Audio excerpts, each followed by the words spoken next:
नमस्कार मंडळी, मी संध्या स्वागत करते तुमचं आपलं यूट्यूब चॅनल स्नाय संध्या ब्लॉगर आणि फूडीज आणि आजच्या व्हिडिओमध्ये सुद्धा. आणि आम्ही आज निघालो ननंदबाईकडे पंचमीचे ब्लाऊज पिसा घेऊन. आणि त्यातल्या त्यात आता इथं मला दिसलं हे इथे ना वृंदावन वगैरे छान दिसले दगडाचे, ते पण ते बघायला जाणार आहे. आम्ही ना रस्त्यानं चाललो होतो आणि तिथंच आम्हाला रस्त्याच्या कडाने ते तुळशी वृंदावन करायला एकदम अखंड दगडाचे असे तुळशी वृंदावन करायला दिसले. आणि हे असे जे कलाकृती आहे मी अगोदर पाहिले, पण ते ना नगर साईडला किंवा पुण्याच्या साईडला हे असे तुळशी वृंदावन दिसतात, पण ते म्हणजे छान दगडामध्येच करायला ते मला भेटलं. इथं वृंदावन खूप छान आहेत, पण रेट खूप महाग होणार आहे. असे तुळशी वृंदावन ना मी ऑनलाईन पण पाहिले आणि ते पुण्याकडं कोल्हापूर साईडला पण खूप आहेत. मला घ्यायची इच्छा होती, पण रेट खूपच महाग म्हणाले होते. 7-8 हजार खूपच झालं, त्यांनी 20,000 म्हणले होते, त्याच्यामुळे मी नाही घेतले. आणि हे रस्त्याच्या कडेने शेती किती छान फुलांची आणि तिकडे पलीकडे टोमॅटोची होती. मस्त वाटायला होतं एकदम ते फुलं पाहून. हे पहा ह्याची शेती आहे, कांदा पपईची शेती आहे. सगळीकडे बागायतच दिसत होतं, छान वाटत होतं. हिरवागार असं वातावरण एकदम काय म्हणतात छान झालं होतं. आम्ही ननंदबाईच्या घरी पोहोचलो. पास जेवण वगैरे झालं की बेल आणले होते आणि आम्ही तोडत बसलो होतो. मला थोडं शूट घेते थोडं. आणि हे श्रावणासाठी बेल. आणि त्यांनी म्हणत होते शूट घेऊ नको, मी घेतले. हे आमचं ननंदबाईचं घर आणि हे गावाकडे आहे, म्हणजे खेड्यामध्ये आहे. ते पहा असे मस्त खापराचे घरं असतात, ते छान वाटतं. हे पाहू शकता खेडेगावाचं मस्त असं. इथे शाळा आहे, प्राथमिक शाळा. छान वाटतं खेड्यागावात आलं की असं फ्रेश वातावरण वाटतं. असं जवळपासच असं शेती वगैरे असतात पहा, तिकडे शेती आहे, मग शेती असल्यामुळं एकदम फ्रेश वातावरण वाटतं. वारं छान येतं. खेड्यातलंच वातावरण छान आवडतं मला तरी. आता इथं आल्यामुळं ना इथे जवळपास बेलाची झाडं पुष्कळ आहेत, त्यासाठी बेल घ्यायला आला. आता श्रावण जवळच आलेलं आहे, म्हणजे श्रावणचं सोमवार 2 दिवसातच आलेलं आहे. इथं भरपूर असं बेल होतं, मग त्यामुळे बेलसुद्धा तोडून घेऊन जाणार आहे. सगळीकडे फिरून थोडं सगळे शूट घेत होते मी. त्यांनी राहा म्हणत होते, पण नाही राहणं होत, घराकडचे कामं असतात. आणि 2 वर्ष झाले होते आम्ही ह्यांच्या घराच्या वास्तूच्या वेळेस चाललेलं, नंतर नाही चाललं होतं. त्यासाठी त्यांनी ये म्हणत होते, त्यांच्यासाठी निघालोत आम्ही.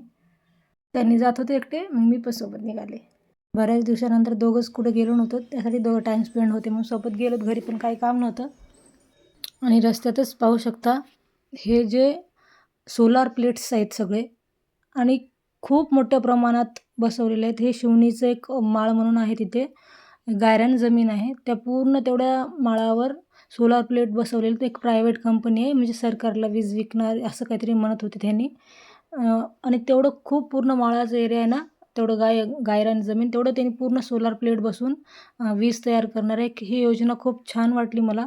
पर्यायी इंधन म्हणजे आपण जे आण्विक औष्णिक विद्युत केंद्र असतात ना, त्यांचं थोडं इंधन कमी होत चाललेलं वरचेवर असलं काहीतरी पर्याय तयार करत गेल्याच्या नंतरच पर्यावरणाची हानी होते आणि आपल्याला वीज पुरवठा कमी पडणार नाही. छान वाटलं हे.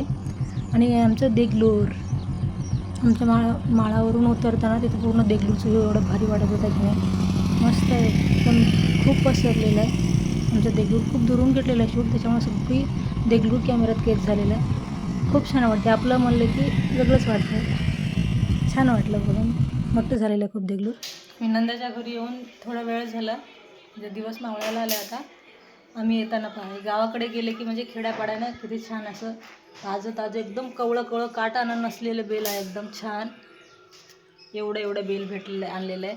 आता हे एवढंले बेल म्हणजे एकतर 5 सोमवारचं चढवायचंच असतं, म्हणजे एक एक्स्ट्राचं चढवून घ्यायचं. आणि ह्याच श्रावण महिन्यातल्या ना बेल महाशिवरात्रीला, जे फेब्रुवारी महाशिवरात्री येते ना, त्यासाठी सुद्धा 108 जमा करून ठेवायचं, म्हणजे वाळवून ठेवायचं असतं. तेच आहे की महाशिवरात्रीच्या तेव्हा शिवरात्रीला चढवायचं असतं, त्याचंसुद्धा एक्स्ट्रा काढून ठेवेल मी.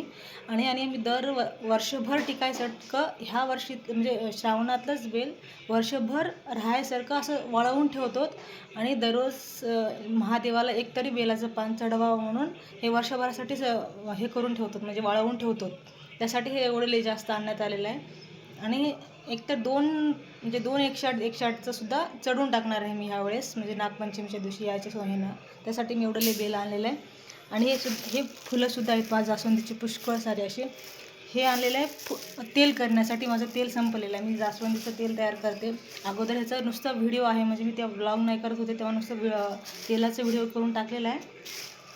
आणि ह्याचं आता थोडं मी तेल करून घेणार आहे. झालं पॉसिबल तर शेअर करते व्हिडिओ तुमच्यासोबत आता ह्याचा, नाहीतर असू दे.